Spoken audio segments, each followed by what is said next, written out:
dos elementos que están presentes no solo en el debate francés, sino que en el debate yo diría occidental, por colocarle un nombre. Uno es la capacidad que ha tenido estas llamadas ultraderecha. A mí no me gusta mucho llamarle ultraderecha porque creo que se presta para este juego, ¿verdad? Que conversábamos. De decir, no, si estos son más malos, pero en verdad son más o menos los mismos. O sea, Kass, la ultraderecha, pero Kass era de la UDI. ¿Qué ultraderecha me estáis hablando, digamos? Pero bueno, pero digamos, esta capacidad que supuesta que tendrían estas ultraderechas de captar el voto de la clase trabajadora. Todo este debate parte con el triunfo de Donald Trump en Estados Unidos, ¿verdad? Se dio todo un debate sobre la base electoral de su primer triunfo, ¿verdad? Y se logró constatar de que los trabajadores de las zonas americanos blancos del interior, y no solo ellos, votaron mayoritariamente por Donald Trump, lo cual abrió toda una fuente de crítica hacia el progresismo y su incapacidad. Ahora se habla de los woke, ¿no? Pero esta incapacidad por poner siempre la política de las diferencias por sobre la política que le importa a la gente, ¿no? Que será pensiones, vivienda, derechos sociales, esa base de la votación termina siendo tomada por estos otros grupos.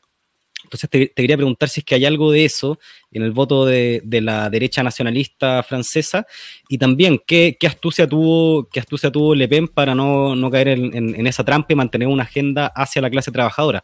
¿Hay un voto mayoritario de la clase trabajadora hacia la izquierda o más bien sigue estando en la derecha, está repartido? Todo eso me gustaría que nos pudiera conversar. Y también te quería consultar sobre el tema de la geopolítica.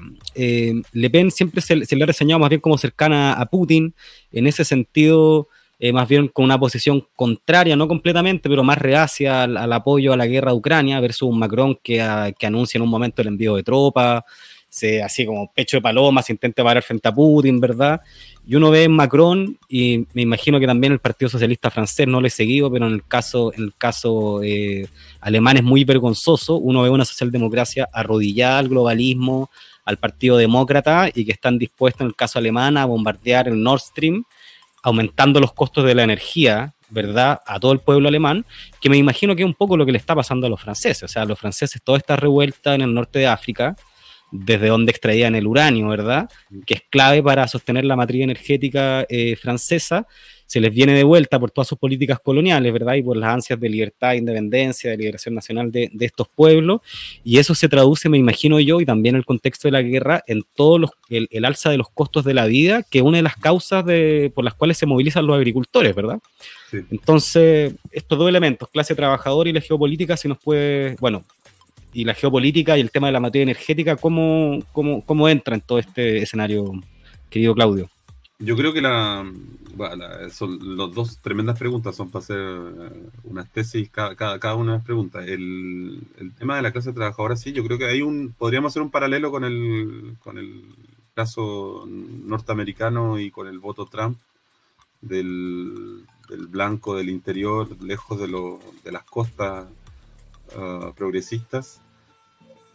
Aquí yo creo que pasa algo parecido. Hay un voto progresista de las grandes ciudades, las ciudades más multiculturales, con mucha más diversidad, que la paradoja de ese voto también, de ese voto como que es la estrategia, no estoy inventando nada yo, en la estrategia de las extremas derechas y de ese discurso xenófobo y racista, es decir, como hacer creer a la gente que van a perder algo porque hay alguien de otro país o de otro color o de otro origen que llega, y ese voto, o sea, esa opinión tiene un asidero y una especie de caldo de cultivo que se da en los territorios justamente donde hay menos diversidad, donde hay menos multiculturalismo, si lo ponemos en esos conceptos,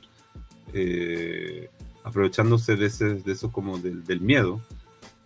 Yo creo que es la técnica que se están usando en todos lados, casi como una receta. Y hay claramente, sí, hay una crítica, hay una autocrítica de las izquierdas, de decir como las zonas, y que tiene que ver con un proceso global también de la transformación neoliberal de los últimos 30, 40 años, de la desindustrialización de muchos territorios. En Francia, donde ayer era muy fuerte, donde habían alcaldes comunistas por muchos lugares, donde habían fábricas territorios donde había una especie de identidad basada en eso, la clase obrera, con la desindustrialización, con la transformación de la matriz productiva, es decir, con la construcción también de la Unión Europea, es decir, hoy día toda esa industria pesada que tuvo su historia en Francia, ahora está o en Polonia o hacia el este, en países donde el costo de la mano de obra es más barata, o directamente ya en África del Norte o en China, ya como pasado a nivel global. Entonces, ese cambio de matriz productiva es clave también para entender el cambio del voto, porque hay territorios que tenían esa identidad que hoy día pueden haber pasado a votar por la extrema derecha, porque no hay trabajo en esos territorios, porque no hay mucha posibilidad de futuro, porque están en una especie de crisis constante económica, y la izquierda dejó de ser una alternativa en esos lugares, o dejó de hablarles, lo que tú decías, como el problema del progresismo. Dejó de construir política local en esos lugares. Y eso es un tema que sí se está discutiendo y que se discute de cómo hay que retomar, porque no es que no hubo nunca, sino que sí hubo ahí una historia de la clase obrera organizada, incluso como una identidad territorial ligada a eso. Y ahí ha jugado en su terreno la extrema derecha, donde son capaces de ir a recuperar ese voto popular con un discurso que en el discurso puede tener algunas medidas un poco sociales, pero que si uno lo mira en detalle, el fondo del discurso de la extrema derecha francesa, si nos acotamos al caso francés, es bastante similar al neoliberalismo de Macron, pero con el foco puesto en que el culpable es el inmigrante, el culpable es el culpable de los males de ese territorio del inmigrante, y no el sistema económico imperante, y no el hecho de que hubo la desindustrialización, y no el hecho de que los tratados de libre comercio imperan, y no el hecho de que la Unión Europea impone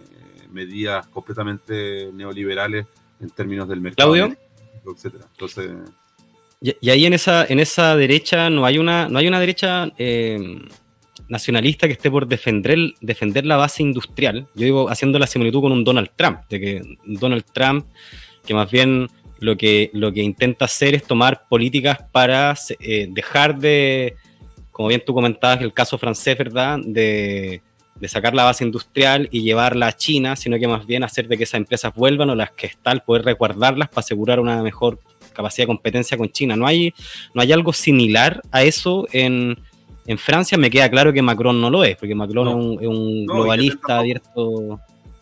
Ya. Le Pen hasta 2017 tenía un discurso que iba en ese sentido, pero se ha ido bastante moldeando, vamos a decir, un poco de un lado a una lógica neoliberal, abiertamente neoliberal, y al mismo tiempo a una lógica atlantista también en términos geopolíticos, o sea, completamente de acuerdo con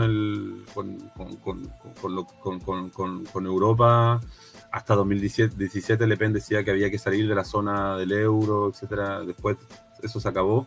Y si uno analiza más finamente no solo lo que dicen o lo que escriben en un programa, que puede ser letra muerta, si uno analiza el voto de los diputados, las diputadas de la extrema derecha en Francia, en la Asamblea Nacional y en el Parlamento Europeo, están claramente, no hay nada más concreto que analizar el voto, que es como ponen en concreto su ideología al servicio de proyectos de ley o de proyectos de norma a nivel europeo. Votan, en gran parte votan con los macronistas, votan con la derecha liberal. Entonces eso es lo más interesante, como hay una cara pseudo soberanista, pero que en la práctica es completamente liberal. Y eso es lo interesante, porque finalmente es como un teatro de ficciones todo esto, como Macron juega que es el bueno, Le Pen es la mala, y entonces el Se juego pegan político cachetazos de payaso, se pegan ahí. completamente, es exactamente eso. Y entonces es la estrategia perfecta para seguir con victorias del macronismo. Lo que no se esperaban ahora era que apareciera una tercera fuerza progresista de izquierda que iba a remecer las cosas, y que realmente ya cuando uno ve hoy día los discursos de la patronal francesa o los discursos de toda la clase política de la derecha, es como